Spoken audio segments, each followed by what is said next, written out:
Welcome to the Body's Compass, everyone.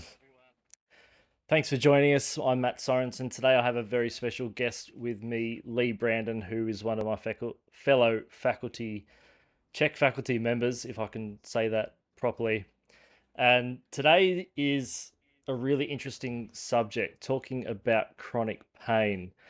And there's lots to talk about, as I'm sure you can all agree on.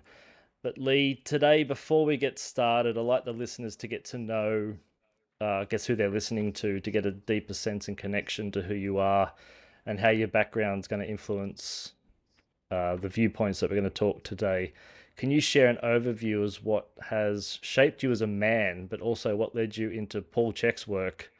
And I know you've also done a lot with acne patients and written books and several other rabbit holes. So can you tell us a bit about yourself and a little bit about that? Wow. Yeah, I'll try and keep it short because, I've been around quite a while. Ah, go nuts. Um, I mean, what's shaped me? I mean, I'd have to say, actually, something we were talking about before we started recording. My parents, right? Mhm. They have a big influence on you, particularly the first 7 years of your life. And I'd say, my dad is a very creative person, very funny, very much into music, and I think I've picked up that funny bone and the love for music. Mhm. My mum's very, very kind of logical and very left-brained. So my dad's very right-brained. My mum's very left-brained, Mhm. and I think I've possibly got the best of both of them. Luckily, um, school obviously shapes you, and particularly your teachers. Sure. Yeah. That's where a lot of your kind of beliefs and values tend to come from, as well as your parents. The one thing I didn't get from either of my parents was my love for sport. Neither of them had any real interest in sport, apart from my dad played tennis, with my granddad growing up. And, for as long as I can remember, I've always played sport. Probably started competitive sport at the age of 6, and, 50 plus years on, I'm still playing competitive sport. And I think that led me down the road of, when I was 14, we had a gym at school, and at 14, we were allowed to use the gym. So I started lifting weights at 14, and how old would I have been? 27 when I decided that, I've been working in IT for a few years, and as much as I loved that job, and I did love the job, I had a light bulb moment where I realized that I could work in a gym and, and actually get paid. And that was the start of my journey into kind of health and wellness. Even before I changed my careers, I used to read a lot about anything I was interested in, but particularly health and fitness and lifting weights. So I used to back then it was magazines, right? There was no internet as such back then. And one of the magazines I used to read was called Muscle Media 2000, Oh, I still love that. Yeah. right? And that is where I first came across Paul Chek's work. Mhm. And I remember I used to receive it through the post. And every month I knew which day it was going to turn up, and I used to be so excited, and I used to be literally waiting for the postman to post it through. And there was Paul Chek, there was Charles Poliquin, and then there was another guy that I believe it was this. I might be getting mixed up with another magazine, but there was another guy called Charles Staley, and I used to absolutely love their articles, and a lot of it was about exercise technique and program design. Particularly Paul and Charles used to talk about program design quite a lot, and I would apply what I learned from those magazines in my own training, and I would see the results that I got, and it was like, wow, this stuff really Yeah, works. it's legit. Yeah. Yeah. And then it would have been the year 2000, Paul started to advertise that he was going to teach courses in the UK, and there were adverts in Muscle Media 2000, although I think it was called Muscle Media by that point, because obviously the year 2000 was upon us. Um, and so again, I was like, oh wow, like, because I'd already, I've been a personal trainer for 4 years at that point, and I thought, wow, yeah, I want to train with this guy because this guy's a bit different, and I've applied what I've learned from him so far, and it's been really great. And I'd applied it with clients as well at this point. Were you in London at this point? I was in London, yeah. Well, 97, obviously I lived in Australia for the whole of 97, and I was still reading Muscle Media 2000 when I was out there as well. And so I thought, I really want to do the courses. And then you might have had a similar experience yourself. You saw the price and you thought, oh, maybe not. So it took me about a year to actually make that step and think, right, how am I going to fund this? Because, the training's not exactly cheap, especially when, you're a relatively new personal trainer, gone from a really high paid job in IT to, I can't remember what I was earning back then, £12.50 an hour or something as a personal trainer. Actually, when I was in Sydney, I was on $12 an hour. Wow. Right. That was North Sydney though. That was on the lower North Shore. That was. Yeah. That was in Mossman. Yep. So, to do the CHEK training on that kind of income, it was quite tricky. So that was really my introduction to Paul's work. And, obviously like yourself, I spent 5.5 years going through the program, and, amazing experience. And then what was quite interesting, I can't remember exactly the year, but in the early 2000s, we used to have a conference in the UK, and Paul used to come and speak at it every year at Loughborough University. And their lecture rooms hold about 300 people. And Paul used to speak at the conference, and it'd be standing room only, and there'd be about 300 people that couldn't get in, because his class, his lectures were so popular. And he was doing his famous lecture, Flatten Your Abs Forever. And he was talking about how food intolerances can cause skin issues and how hormone imbalances can cause skin issues. And, I'd had acne myself since I was 13.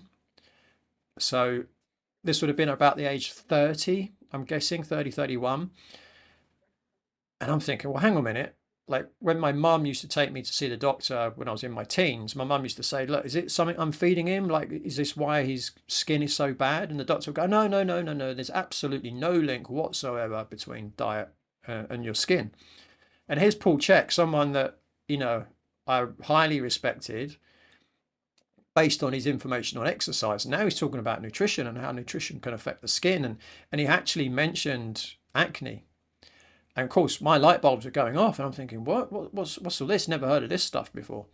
And so I went back to where I was working at the time, and I was speaking to a client about it, and she went, oh, yeah, there's a guy down the road. He does food sensitivity testing.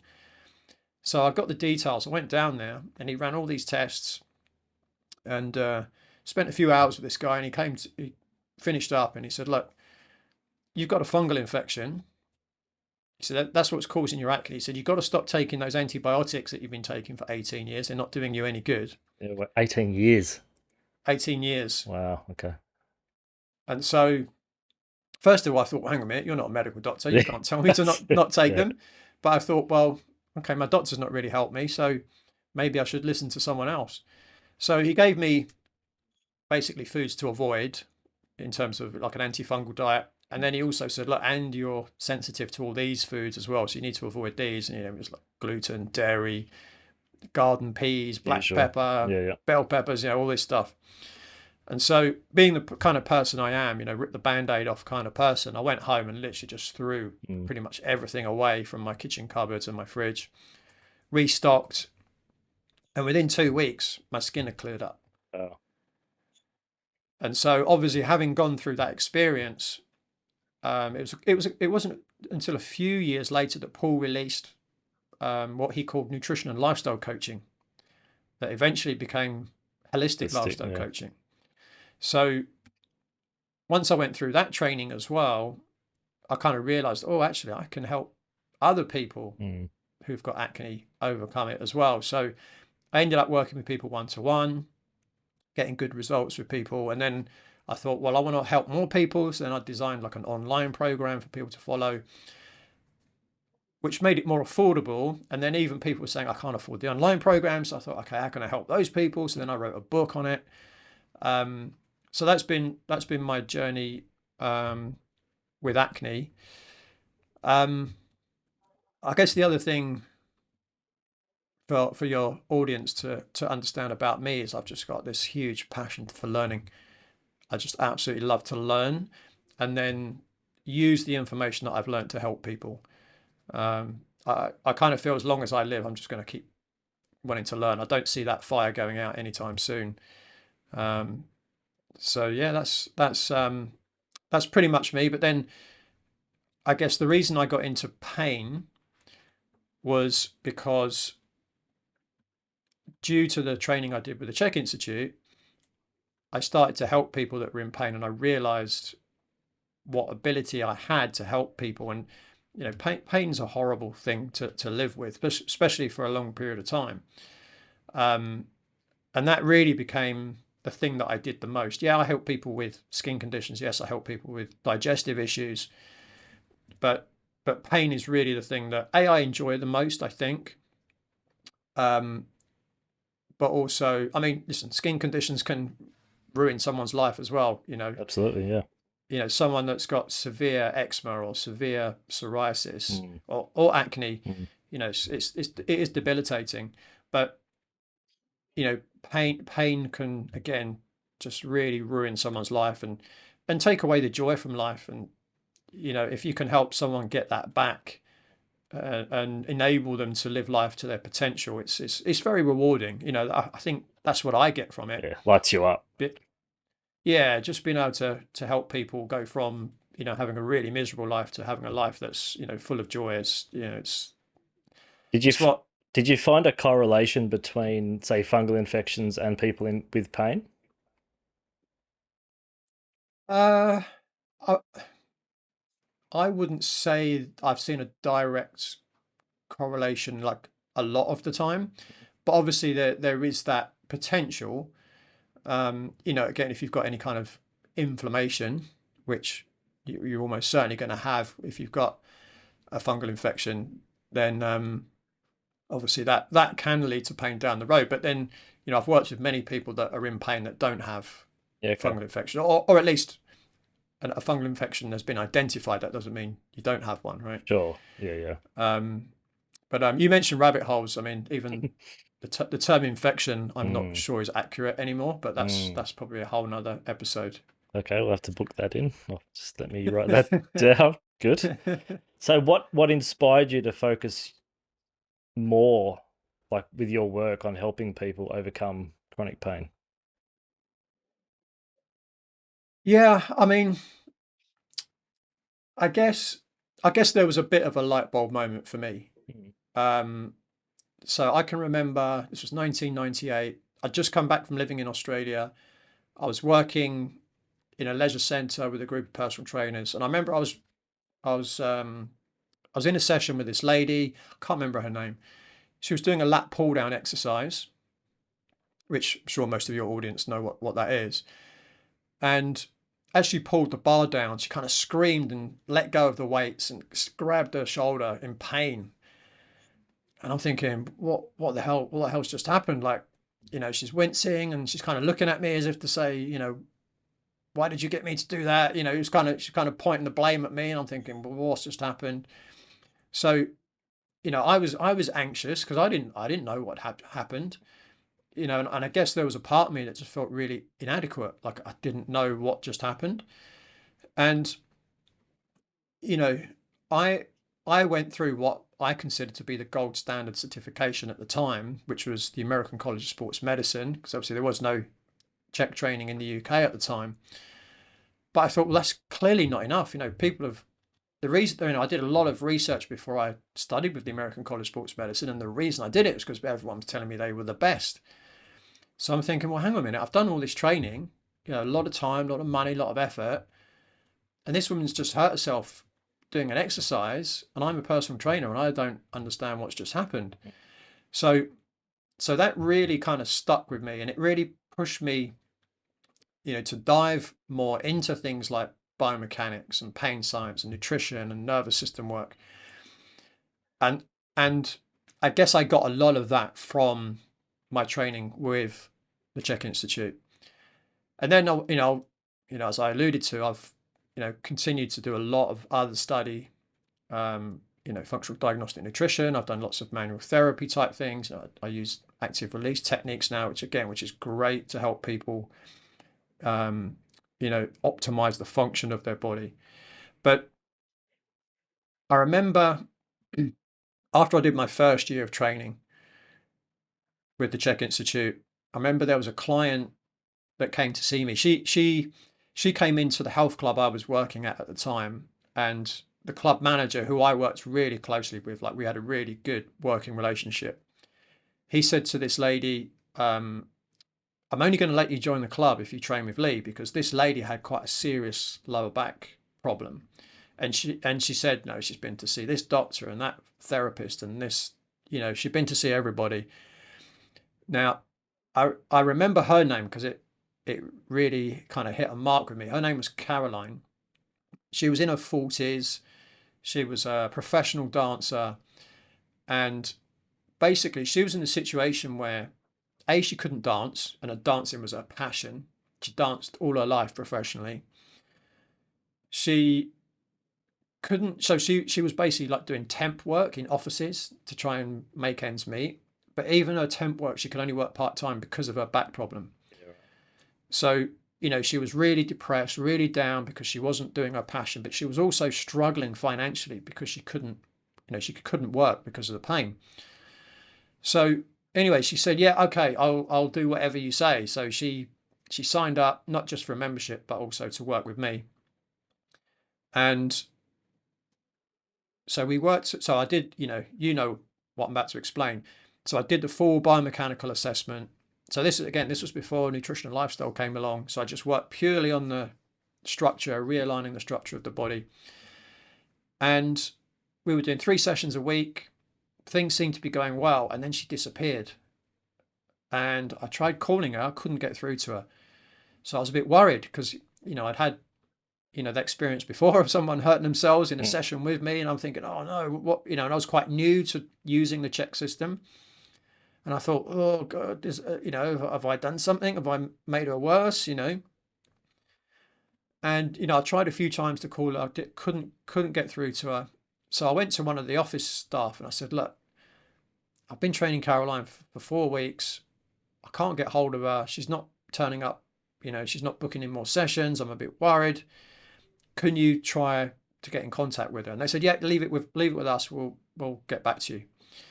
So anyway, obviously I get on with my other clients, kind of forgot about Caroline. And a few weeks later, I was with another client on the gym floor and one of the sales team came down and they said, oh, Leigh, just to let you know, I've just spoke to Caroline. And I was like, oh my God, how is she? And they went, she's great. And I said, what do you mean? They said, she's away on a dance tour. I was like, what?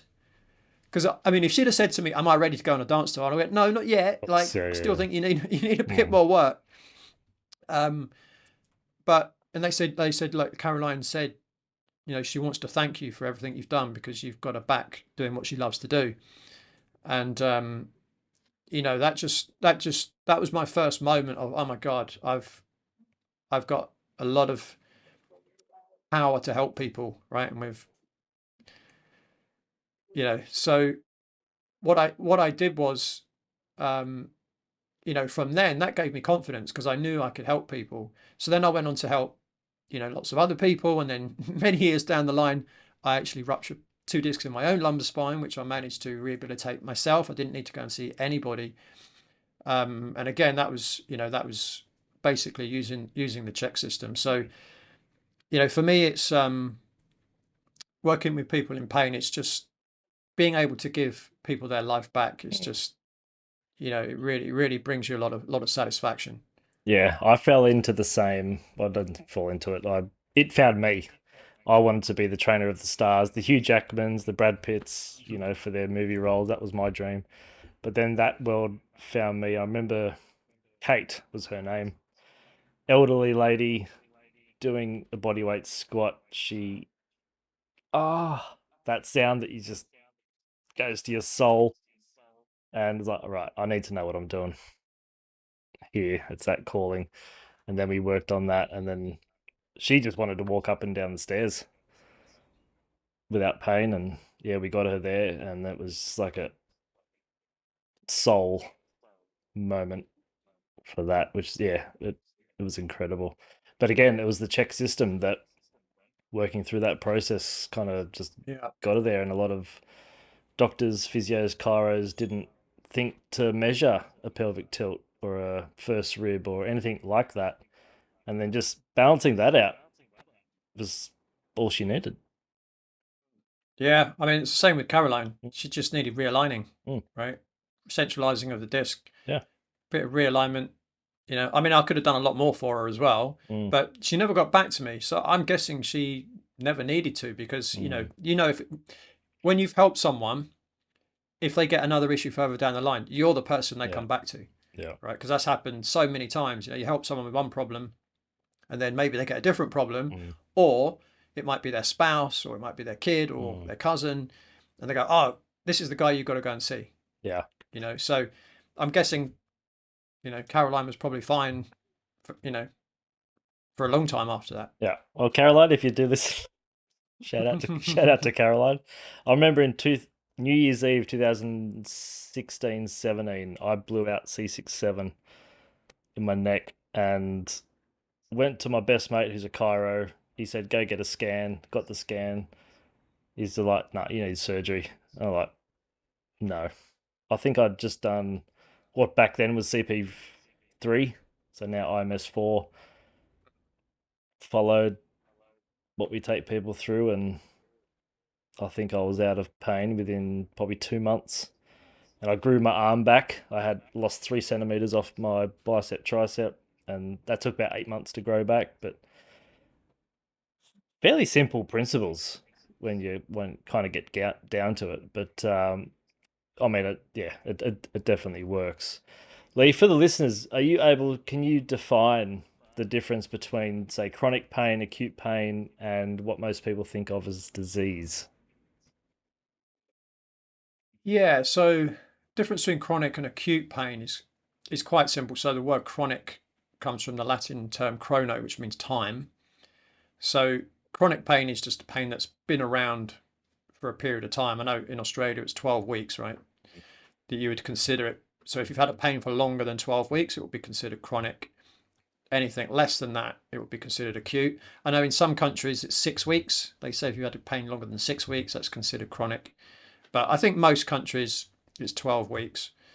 So chronic might be something that, I mean, it can start off as an acute pain. So Sure, acute yeah. would be, let's say you're in a car accident, right? Hmm. And you break your tibia and fibula. That would be an acute injury. It's happened quickly. But if you still got pain in that area long after those bones have healed, then that would be considered chronic. So that's kind of simple.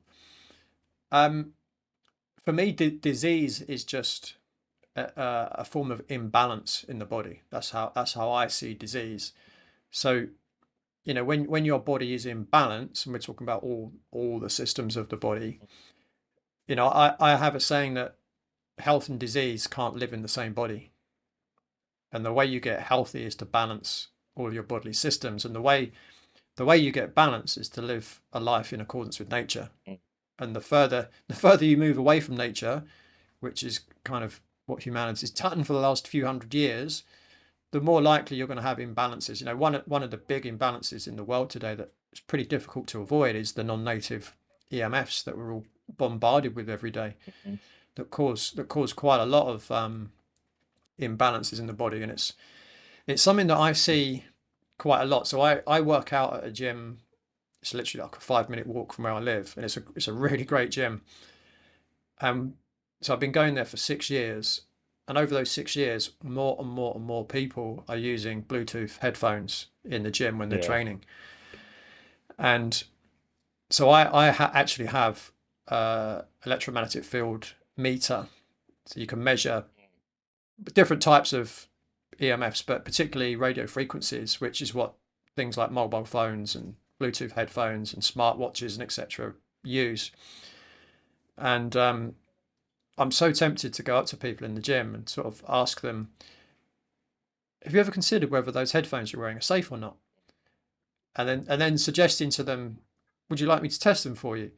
And because I see so many people doing it, and obviously, if they're wearing them, they can't be aware of the dangers that they're putting their brain in, right? Because they're right Yeah. next to the brain. And I actually asked someone the other day for the first time, and because people generally don't like being given advice, right? You don't go around giving advice. If someone asks you a question, then okay, they've given you permission. But I just said to this person in the gym, I just said, "Can I ask you a question?" And she said, "Yeah, sure." I said, "Have you ever considered whether the headphones you're wearing are safe or not?" And she went, "No." And that was the exact response I was expecting to get. Mhm. And I mean, we were both kind of leaving at the time, but I was thinking, right, if I see her again, I'm going to say to her, "Would you like me to test your headphones for you? Because I know what I'm going to find, because I've tested others before, and like the red dial just goes off the chart." Um, so yeah, something as simple as that can cause imbalance in the body. Oh, huge. You Yeah. know, they open up, the calcium gated channels, and they affect the DNA, and they cause reactive oxygen species. And wearing them next to your brain, you're really increasing your risk of some sort of brain cancer, Mm. which is really, funnily enough, surprise, surprise, rapidly growing the number of cases at the moment in the world. So And winds up the fascia yes, something. yeah, Oh, yeah. But it's funny where we put it. It's right next to the sensory motor cortex, mm. which it dulls it down. So you. Well, and the other thing, because obviously you've also got your mobile phone Mm. near or on your body, and you're going to the gym, and these EMFs actually make you weaker as well, right? Yeah. I'm sure you've tested people, Mm. with their phone near them and with their phone Mm. further away. People are much stronger when their phone's further away from them. Well, I had a guy years ago come in for infertility, and he always had his phone in his pocket. And it took about 8 months, but he got his phone out of his pocket, and he started wearing it on his arm, and that, I don't want to say cured it, but he's got a kid now, so Right. it's Yeah. Well, I'd tell you another quick story.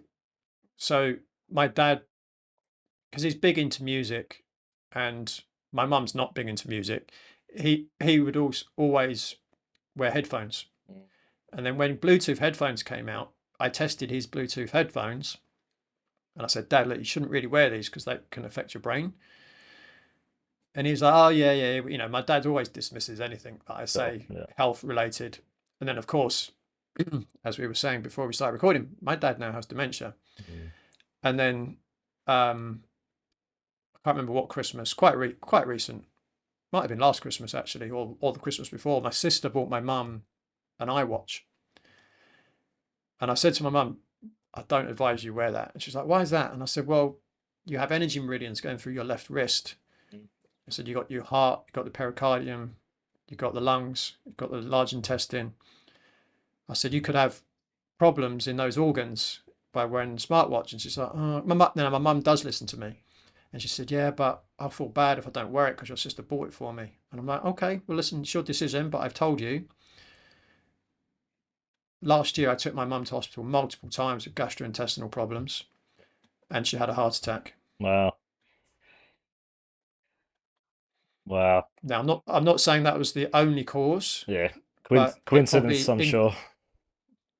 probably increased the likelihood. Yeah, absolutely. Every person I treat, I get a different because I'll put my hypothenar eminence on the tissue, and I get drawn to the greatest tension at the time. And it's always different if they're wearing a watch or not.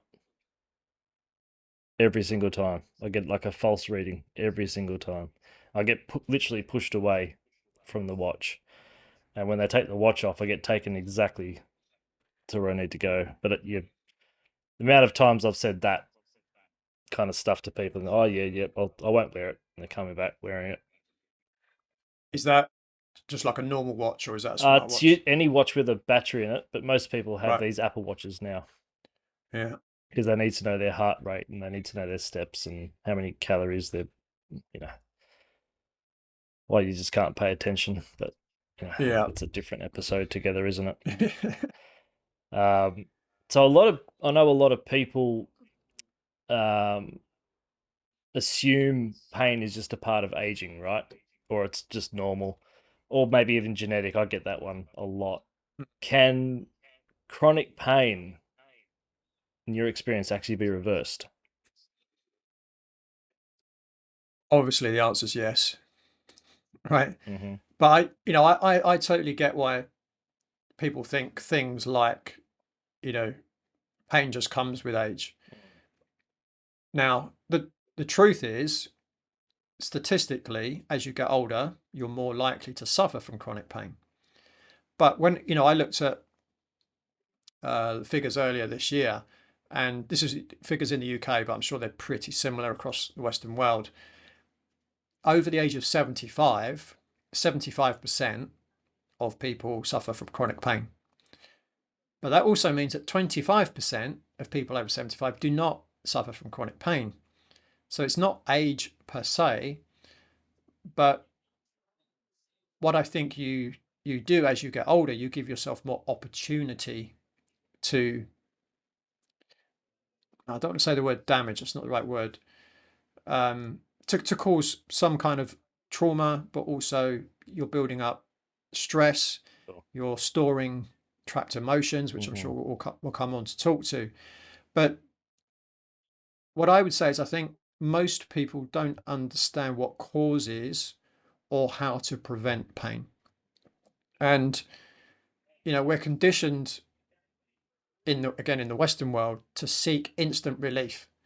So, if someone experiences pain, the first thing they tend to do is to reach out for pills, painkillers, anti-inflammatories, instead of addressing the root cause. And I remember when I went to see my GP, when I ruptured discs in my spine, I just wanted to get an MRI just to check. I could tell by the symptoms and the dermatomes that were affected and the myotomes. I kind of knew, but I just wanted to make sure that A, it was what I thought it was, and B, it wasn't anything more serious. And the other thing is that, doctors just simply don't have the time, the resources, or even the training to go deeper. So what often I find is with people coming to see me, they feel like their doctors just dismissed or gaslit them.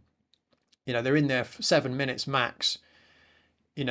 As CHEK practitioners, there's not a lot we can do in 7 minutes, right? I mean, it might take 4 or 5 hours to give someone a proper evaluation. And I think the other thing that is important to understand is that oftentimes chronic pain isn't usually just about damage, although damage might have been an initial trigger, but it's more about the nervous system becoming stuck in overdrive. Because what is pain? Well, pain is a communication pathway in the body. If you're going to step on something sharp, or in Australia, step on a floor that's really hot, right? You want to get a message to your brain before you do damage, right? So, on a really hot day in Sydney, you're probably not going to walk barefoot on tarmac, right? I know that from experience that you don't do that, right? Because you're going to burn the bottom of your feet. But imagine you're just about to step on, say, broken glass, right? Obviously, you wouldn't do that if you saw it, but imagine your foot's just hit the tip of a sharp bit of glass. You want your nervous system to, first of all, acknowledge there's something sharp, right? So that we've got nociceptors on the surface of the skin. That will send a message via the nervous system through the spinal cord to the brain to say, hey, there's something sharp. You need to do something, otherwise you're going to hurt yourself. So then the brain will send a signal back to the muscles that will lift the leg, hopefully, off of that sharp object. And now you haven't hurt yourself.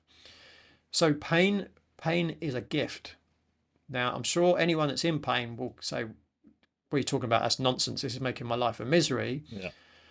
But the process of pain is a gift because it stops you causing more damage to the body. It's like a fire alarm in your house, right? If you're asleep at night, you want the fire alarm to go off to let you know that there's a fire, right? So then you can get out the house, you can call the fire department, they can come and put the fire out. But what happens with chronic pain, you can get the fire brigade to turn up, they'll put the fire out, but the fire alarm's still going off. Right? There's that alarm system is Yeah. still going. And you know, what you need to do is to understand why the alarm's still going off. Right? So that, which is really getting to the root cause of the issue. So understanding what pain is, I think, is a really important first step for people on their journey to recovery, because it's not really the enemy. It's just a communication pathway. So it's letting you know of danger. The problem is when the danger's gone and the communication is still running its path, and then you've got to say, okay, so how do I turn that off? When a lot of people when a lot of people are in pain, as you said, we've been conditioned to react, as in just to shoot the messenger, so we don't feel the pain, not even thinking, well, why is that there? And 85% of all pain being idiopathic, so unknown origin, most people don't really question it. They just want it gone. They don't really take the time to investigate, because it takes energy and it takes effort and requires investigation into doing that. Yeah, what was interesting when I went to my GP to get an MRI scan, he wrote me a prescription for painkillers and anti-inflammatories, and I said to him, I said, look, I wouldn't worry about doing that because I'm not going to take anything. And he looked at me like I was crazy. He's like, what do you mean? And I said, well, I feel like I've damaged my discs, and if I flex my spine, I get a shooting pain, which again suggests I've got a bulging disc, right? And I said, if every time I move into a position, my pain increases, my body's telling me not to move into that position. If I'm on painkillers and anti-inflammatories, I'm not going to know if I'm doing more damage to my discs. I want to know when I'm causing more damage. And he said, well, look, as your doctor, I have to write this prescription for you. And I said, well, you can, but I'm not going to take them. And so we had this little tennis match going on. And then eventually he gave me the prescription, and I just folded it and I just put it in his waste paper bin as I was leaving his office, because I was never going to take them, because I want the message. I want my body to tell me when I'm moving into a position that's going to cause more damage. Yeah, I think the doctor, as you said, wouldn't have the resources to do much with that, but also it's probably the doctor's training and, I guess, him covering his own butt as well to do it. I mean, there is a part of me that has some sympathy for medical doctors, because when you look at their training, it's anatomy, physiology, pathophysiology, symptomology, pharmacology. There's no health, there's no nutrition, there's no exercise, there's no nervous system regulation. Well, they know a lot about disease, but as you were saying, health and disease can't coexist. Yet they treat a lot of symptoms that are the result of a poor diet, poor lifestyle management, yet they don't learn anything about diet or lifestyle management. Yeah, I mean, listen, I do have some degree of sympathy. One of my friends is a former orthopedic surgeon, and he describes medical training as trauma-based mind control. That's an interesting way to look at it. Yeah, I could see how that fits. And yeah. Yeah, I was going to say, just to add, listen, if you've got an acute problem, medical doctors are the people to go to. They're the best. They're the best people to go to, right? If your leg's hanging off, a homeopath is not going to help you. Yeah. Right. Yeah, I've always said if you're in an accident or your parachute doesn't open, you're not going to go to an acupuncturist for that. Western medicine is awesome for that. I just think in the Western world, we've either conditioned ourselves or been conditioned to rely on that model for our everyday kind of well-being. Yeah. Lee, most people, especially men, in my experience, they've got to be pretty much half dead or dying before they reach out to someone like you, myself, or a pyro, physio, whoever, as their first port of call when they're in pain. I've got my own theory on that, if you can call it a theory. Why do you think that is? Well, I would say the most common reason why people don't reach out to someone like us is because they don't know we exist, right? So, as we've alluded to, if someone's in pain, probably the first port of call is painkiller, anti-inflammatory. Then it might, if that doesn't get the job done, it might be a medical doctor, or it might be a physiotherapist, might be a chiropractor, might be an osteopath. It's an interesting one you asked me about men. I would say men generally don't like reaching out for help, full stop, right? I think as men, we see ourselves as fixers, right? If there's a problem, it's our job to fix it, Yep. right? And going off topic a little bit, and it was probably something I've learned from experience as well. If you're with a partner or a spouse and she's got a problem and she tells you about it, the man thinks, I need to fix this problem, right? Whereas really, all the woman wants is for you to do is to listen, right? And In just to there. Yeah. acknowledge, Yeah. right? And I find that men don't like reaching out. They like to think that they can fix themselves, which is great, but you still need the help to know what the right thing is to do to help yourself. Um, but ultimately, why people don't come to us, I think it's because they don't know we exist. I think also to a certain degree, I think people, I kind of you kind of mentioned it, maybe don't have the resources, the energy, and maybe perceived time to do the things that we generally coach people to do. I think sometimes people just feel they've tried everything, right? I've tried medications. I've been to a doctor. I've been to a physio. I've been to a chiropractor. What are you going to do, right? Well, funnily enough, very much different from what you've already done, right?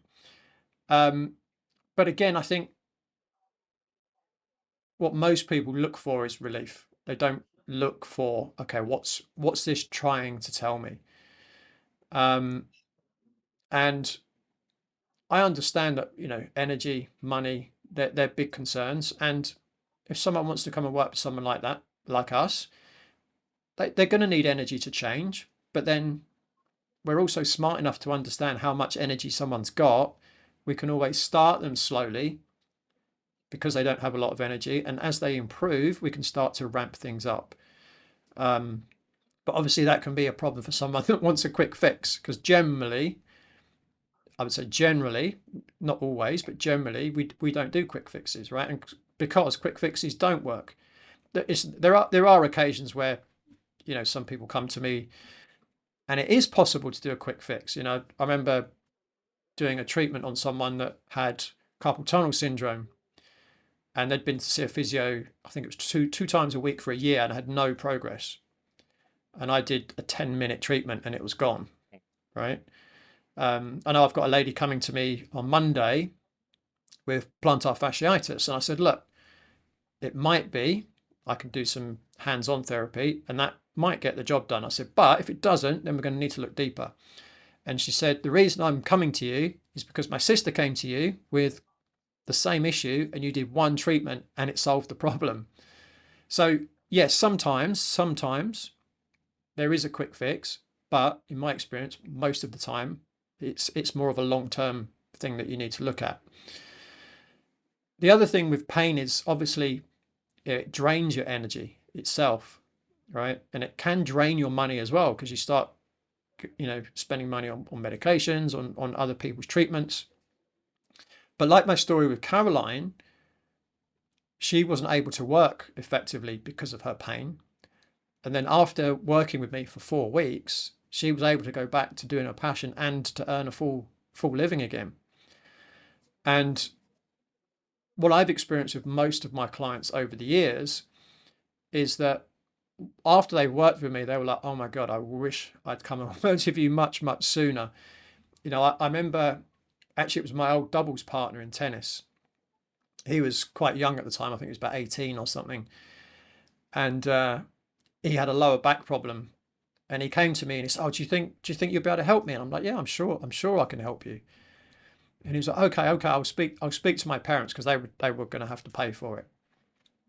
And he came back to me and he said, look, my mum said we've got medical insurance, so they're going to send me to a physiotherapist. I'm like, okay, cool. Like, if it doesn't work out, come and see me. So anyway, he had a physiotherapy for a year on the medical insurance. He came back to me and he went, hasn't made any difference. He said, so my parents have said they'll pay for me to come see you. So I said, great. So I worked with him again, not particularly long period of time. I can't remember how long. And then the next thing, I see a picture of him on Facebook playing tennis in Melbourne at the National Tennis Centre. And I'm like, I contacted him. I said, what are you doing? He said, oh, I'm out here coaching. I was like, okay, excellent. You know, but he was like, yeah, I wish well, it wasn't his decision, but you know, he said, oh, I wish my parents had let me come and see you a year ago. Otherwise I wouldn't have wasted all that time. I don't know if it cost them. Well, it probably did cost them on medical insurance as well. But yeah, I've got many stories of people that kind of said, oh, I wish I'd come and see you much sooner. There's another guy that springs to mind who was training for a marathon. And he originally came to me just for manual therapy. He was told by his running coach he had to find someone that does active release. And I would literally just work on him every week, and he'd feel really good, and he'd go out and, you know, do his runs. And about 6 weeks before the marathon, he rings me. He says, I'm in France. He said, I've been running up and down hills. He said, I've done something to my back. I don't know what it is, but I can't walk. I'm in agony. Yeah. So he came in to see me, or hobbled in to see me. And he said, oh, you know, 6 weeks away from the marathon, what do you think? And I'm thinking, you got no chance, right? Because, you know, he was bent over, he was hobbling, you know, he literally could barely walk. And at the time where I was working, my treatment room was on the 4th floor and there was no lift. So he had to hobble up 4 flights of stairs to get there. And when he asked me if I think he would be able to do the marathon, my view was no, but I also understand the power of the mind. So I thought, if I say no, he's going to believe it, right? So I thought, okay, how do I manage this situation? So I said to him, do you remember when we first started working together and you were coming in for active release? And I said to you, this is great, but what you really need is a proper corrective and strengthening program and a proper nutrition and lifestyle plan. Then you're going to need less treatment. You'll probably run faster and you'll reduce your risk of injury. And he said, yeah, I remember, but I know you're expensive, right? So that's why I chose not to do it. And I said, well, look, I'll tell you what. If you come in, have a full assessment, I'll give you a corrective exercise program. I'll give you a nutrition and lifestyle plan. And if you follow it 100% to the letter, I'll give you a 50% chance that you'll be able to do the marathon in 6 weeks' time. Honestly, I was thinking, you've got no chance. But I wanted to leave the door open for him psychologically, right? And I'm also thinking, okay, he might miss this marathon, but he'll be in better shape for the next one, right? So he went, right, sign me up, you know. So did the assessment on him, gave him his program, and he followed it to the letter. And a few days before he was flying out to do this marathon, he said, right, I'm going to come in for my final tune-up, and you can tell me whether you think I'm ready to do it or not. And I'm still thinking, this guy's got no chance, right? So anyway, he came in, I did some work. He's mainly on his calves that he needed work. And he said, what do you think? And again, I'm thinking, no chance. But if I say no, it's definitely going to be a no. And I said, look, you've already got your flight. You've got your hotel booked. go to Berlin. I said, do your warm up, get on the start line, start slowly, see how you go. Like if it starts hurting, don't be a hero. There's always going to be other marathons. And he's like, oh, that sounds like a really good plan. So that Sunday, I remember thinking, oh, I wonder how he's getting on in his marathon. As I thought that, my phone pinged, right, as you do. So I went and checked my phone, and it's from him. And he says, I just want to let you know, I finished the marathon just under 4 hours. He said, no pain. And he said, in fact, I didn't even get any muscle soreness. I was like, wow. And then, you know, he's gone on, he's run multiple marathons since then. He's done triathlons as well, although he's gone back purely to running. He enjoys running. So again, it just shows you, when you look at the body as a whole, how A, you can get out of pain, but B, you can also do the things that you love to do in life as well. Yeah, that just reminded me of a client that I'm seeing at the moment where she's couldn't tell you how many chiropractors she's been to. And actually, one of them rang me up and abused me because I think she said she saw 9 chiropractors from memory. Definitely an odd, is it 9 or 11? Let's go with 11, sounds cooler. So she saw 31 chiropractors and they've all done the treatments. Did she have a chiropractic deficiency? Well, clearly. I said, I don't think this is a chiropractic problem. And then she went back to the chiropractor 2 days after seeing me. And I got a call from the chiropractor abusing me, saying, oh, you shouldn't tell people that, you know, they shouldn't see chiropractors and blah, blah, blah. I said, I didn't say that. I said, it's not a chiropractic problem. I worked with a juror. That's all I did. And this was, I want to say, a year ago now. And now she's just qualified for the next Olympics to run a marathon. And yeah, I wouldn't do anything outside what you would do. Did a bit of manual therapy, nutrition light. She had a heap of, let's say, relationship stuff going on. Her run coach smashed her during her menstrual cycle. Really a lot of relationship stuff, but people don't realize they carry that stuff with them all day, every day.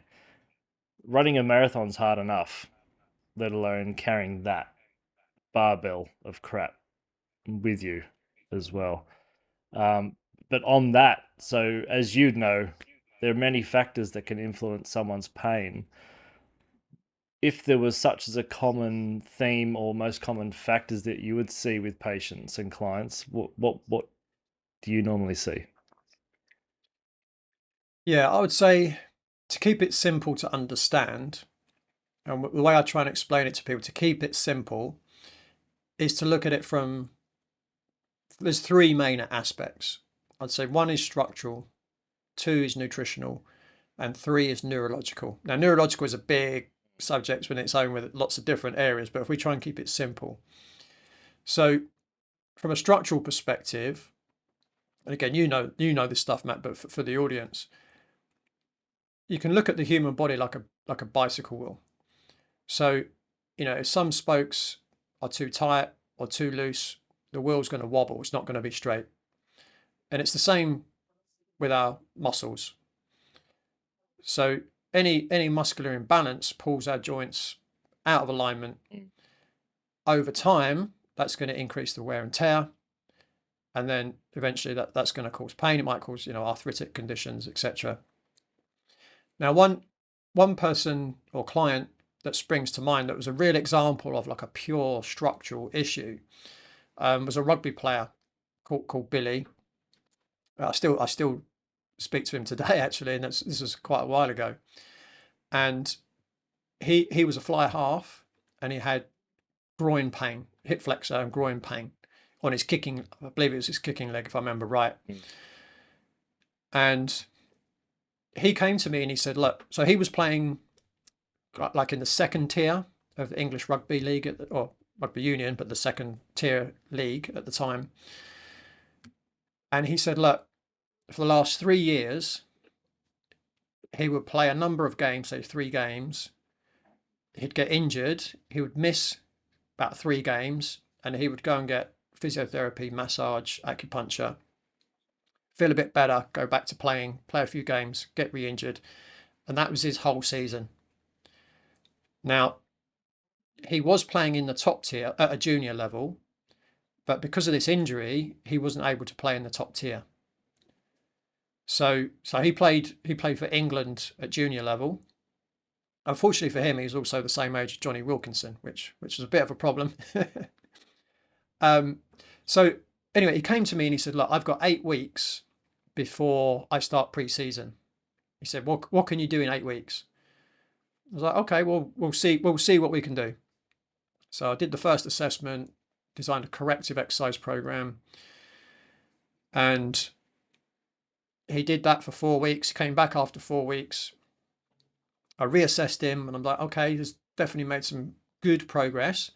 But I said to him, what are you going to be doing when you start your pre-season? What's your training going to look like? Because I'm thinking, not only do I need to realign his bicycle wheel, I need to get him robust and able to cope with the loads that are going to be going through his body when he starts pre-season. And he was saying, well, we do lots of like interval type training. We'll start tackling bags. We won't be doing like tackling each other.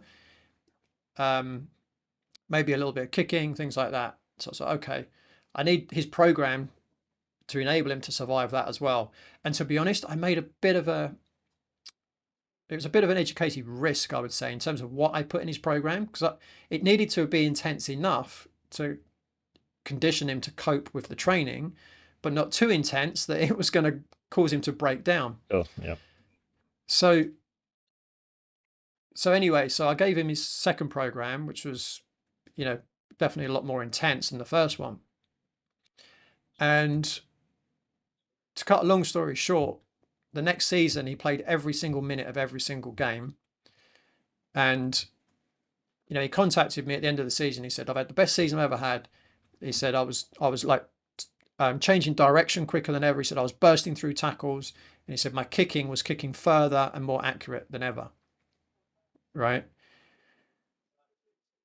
And what he did was he would basically train in the gym in 4-week blocks. And he was just literally going from my first program to my second program, back to the first program, back to the second. He just did that for the whole season. And that pretty much kept him in shape. And I can't remember how many years he played rugby after that, but he was pretty much injury free. And he was just following those 2 programs that I wrote for him. So that's an example of a structural issue. There was another. So in terms of nutritional, I've got a really good example of someone I worked with. Before I get into the story, so when I talk about a nutritional problem, it could be obviously poor diet, it might be inflammatory foods, it might be food sensitivities, it could be toxins. So again, if food is grown in soil that's got heavy metals in, for instance, or glyphosate in the soil, or whatever they're spraying in the skies these days, it ends up in the soil. Some of the fertilizers, NPK fertilizers, other herbicides, etc. That's gonna get into your system. Or it could be, if you're eating meats that are injected with antibiotics and hormones, and they're eating toxic feed. And again, if someone's got any kind of gut issue, again, that can drive pain, particularly chronic types of pain. But yeah, the example that really stands out to me of someone who had a real nutritional problem, which was the main cause of his issue, was a guy called Trail. Now, when he came to see me, he had lost 17 kilos of weight. Now, obviously, I'd never seen him before he lost the weight, so I didn't have any idea of what he looked like before. But when he came to see me, he was about my build. So I'm obviously, I'm quite slim, right? And his story was that whenever he ate something, his throat would swell up, he would choke. And he also had pain in his sternum. doctors were a bit baffled. He'd been to see a lot of doctors, both on the National Health Service in the UK, but also privately. Been to see a number of consultants, spent quite a lot of money. Some of them diagnosed him with chondritis. So that's inflammation of the cartilage in the rib cage. And he kind of thought, that doesn't sound right. And one surgeon he went to see said, what I recommend is we cut through your sternum, open up the rib cage and have a look inside to see if we can find anything. Right, which obviously he was horrified at that idea. A lot of doctors said there's nothing wrong with you. Right, so he came to see me and he said, look, I haven't eaten for weeks. He said, I'm living on a liquid diet. He said, but even that makes my throat swell. And he said, I'm worried I'm going to end up starving to death. Right. And he said to me, have you got any idea of what it is? And I said, well, based on what you've told me, if your throat is swelling up when you're eating something, you're responding to something in your diet. Right. I said, that sounds pretty simple to me. He said, well, what can we do? And I said, well, let's start. I can run a blood test and see if anything comes up obvious that you're having some kind of, I guess, anaphylactic response to. So he said, yeah, I'll do anything. I'll do anything. So anyway, we ran a test. Obviously got him to do his metabolic typing test as well. Anyway, we came up with a whole load of foods, a whole load. There was some foods that he was sensitive to. And I said, look, let's just rework your diet. Let's just leave these foods out for now and see what happens. So he did that. And after a few weeks, he started to improve. It wasn't immediate, but he started to improve. And then he started to eat more kind of, bigger foods again. And he started to get more energy back. He starts putting on a little bit of weight. And things were going well. And then I didn't see him for a while. He lived about 100 miles away from me. And one day there was, where I was working at the time, someone rang the bell and I just happened to go and answer the door. And there's this guy standing in front of me. He looked like I would describe him, he looked like a centre rugby union player, right? Maybe like, 85, 90 kilos. Built. Looked like solid. Yeah. And can I help you? He's like, Leigh, it's me, Trail. Wow. And I was like, what? Like I couldn't, because obviously he'd probably put about 20 kilos of muscle back on. Wow. Right. And I was like, whoa, like what happened to you? Mm. And he's like, well, you should tell me what happened, Yeah. So that was a really great example of how diet can cause pain. But, obviously the big thing I see is people eating toxic foods, inflammatory foods. And if someone's got a leaky gut, those toxins are now seeping into the bloodstream. They're going anywhere in the body, causing inflammation and pain. Mm. Neurologically, so again, you could go down many avenues when we talk about neurologically, but I'll give you an idea of what I mean by that. So I've already spoken about the fact that, pain signals are like an alarm system or a way that your body communicates danger to you. And, like the analogy I gave earlier, if your house is on fire and you put the fire out, but the fire alarm is still going, that's one way in which I would describe a neurological symptom. Hangs around. It's just it's an overstimulation. Another good analogy. Back in the 80s when car alarms were quite new,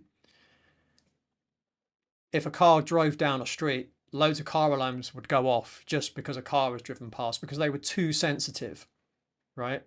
If your if your neurological system is too sensitive, it can start to send pain signals when there's no tissue damage. Yeah, it just lights up. Yeah. So, what can oversensitize the nervous system? Well, stress, trapped emotions, financial stress, relationship stress, childhood trauma, all those things potentially could keep your system on high alert. Now, probably the best example that I can give of someone I work with. Funny enough, this was a client I worked with at the end of my CHEK training. So for the audience, when you do your 5 years of CHEK training, you're assessed by the man himself, Paul CHEK, for 4 days working with a live client. So this lady, I've changed her name because I don't have permission to use her name. So I'm going to call her Karen. Yeah. Yeah. And she came to see me with a lot of left-sided pain. So neck, shoulder, lower back. Now she had injuries. So she fell off a bike, landed on her left arm, damaged the shoulder and the neck. She bumped into something in her lower back. These were within a year apart. So they happened around the same time. But she'd had those pains for 25 years when she came to see me. So she was 52 when she came to see me. So that pain she'd had since she was 27. And so I'm looking at her paperwork before I even meet her, and I'm thinking, okay, a lot of left-sided pain. She's got pain in the neck and the shoulder, which is the fifth chakra. Left side of the body refers to female energy. So I'm just thinking, okay, is there some causation around the fifth chakra, female energy? So on the first day, I'm interviewing her, getting more information, and I said, I'm just curious, what's your relationship like with your mother? Now, this lady was quite shy, quite timid. As soon as I said the word mother, she just exploded.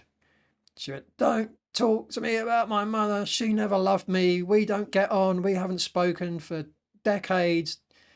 And I was like, okay, I might be onto something here. And so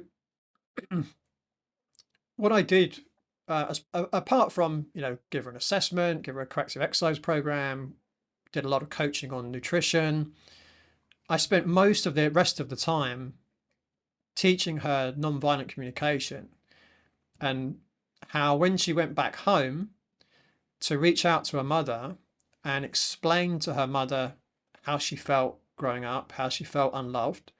And I asked her to explain to her mum how she would have liked to have felt and what her mother perhaps could have done differently growing up to make her feel loved. And this lady, obviously I came back to the UK, she went back to where she lives, and about 6 months after 6 months after we worked together, I got a letter, and I saw where the letter was from. I thought, I know who that's from. And the letter, if I was to paraphrase, said, I can't thank you enough. Not only has my neck, shoulder, lower back pain gone, my relationship with my mother is fantastic. We see each other every day and we get on like a house on fire. So your nervous system is often trying to make you aware of something that you're not aware of. And in this instance, my understanding is her pain was trying to tell her that she needed to heal her relationship with her mother, and that she had unresolved emotional trauma about not feeling loved by her mother.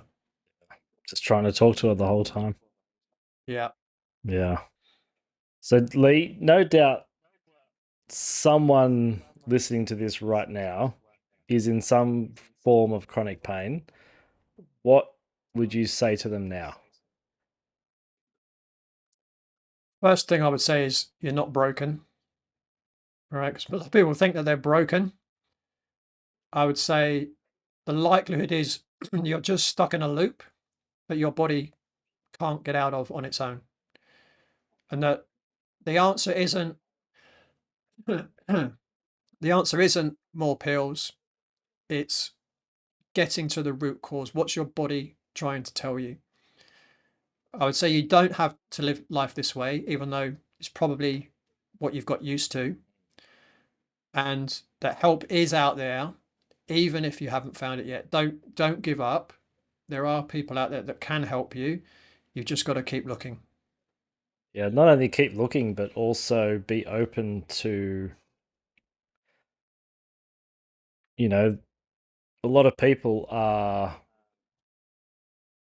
constricted to the medical model, and if it doesn't show up on a scan or a joint assessment or a test of some sort, then it's all in your head or it doesn't exist.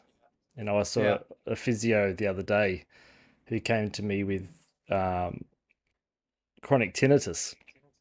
Every scan shows up clear. ENTs, every specialist. And I asked him how open minded he was. He said, not really. Okay. Um, but I said, that's a shame because you're really not open to reality. There's so much more to what's inside that label of a test or that diagnosis or that column that you get put in. And he put all his faith into the specialists that came up with absolutely nothing, and that actually put him into a psychosis. And his training had constricted him into such a box that he's just he's in that loop now of, well, if there's something that doesn't show on a scan, everyone's saying it doesn't exist, but that's not my experience. So now I'm in this void of lostness. But if you look at tinnitus, ring in the ear, what's the message you're not listening to? There's a whole realm of stuff, Yeah. and there's a whole area of research and, Touch for Health, TCM. There's a whole field Yeah. out there. Yeah. I mean, the thing to add to that, we've got the electromagnetic spectrum, Mm. right? Visible light is 0.004% of the electromagnetic spectrum, which means what we can see is tiny compared to what is really out there. So, so right now, I'm stood in my office. I can't see 99.996% of what's in this room. Yeah. Yeah. If you think of the light spectrum as like a meter, we have our instruments only pick up about an inch, to put it in perspective. So everything outside that is invisible to us. It's similar to the auditory spectrum as well. So there is so much more that we don't know and we can't see and we can't hear than we can. And we think of how amazing the human body is. We can't even fathom how much is filtered through the ego from the subconscious and the unconscious. By the time it gets to the conscious, we just know that we hurt. We don't know anything else. But if you're open enough, at least you can be willing to explore things like that. Leigh, this has been a really, really awesome conversation. I think we should probably do 7 or 8 more. Where can people find you and learn more if they want to explore working with you? Yeah, probably the best place is my website, which is bodychek.co.uk. So that's BODYCHEK. If people go to the home page right now, there's a pop-up on the screen, so make sure you've got pop-ups enabled.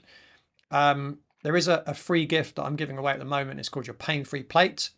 It identifies the 7 most common foods that can cause or increase pain in the body, but not just the foods that can cause pain, but also alternatives. So, it's really important when you take things out of your diet, you've got things to replace them with, then you don't feel like you're missing out.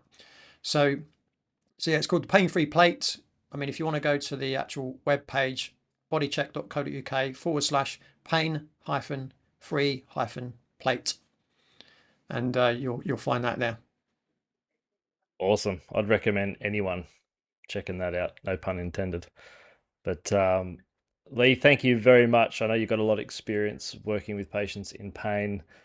Very, very knowledgeable. Someone I love listening to personally, and always have a great time chatting. But thanks for your time today, and Thanks for having me, Matt. hope we can catch up soon. Absolutely. See ya. You've been listening to the Body's Compass podcast with Matt Sorensen and today's guest, Leigh Brandon. Check out his Instagram page at Beyond the Pain Pod. Also his website, www.bodycheck.co.uk.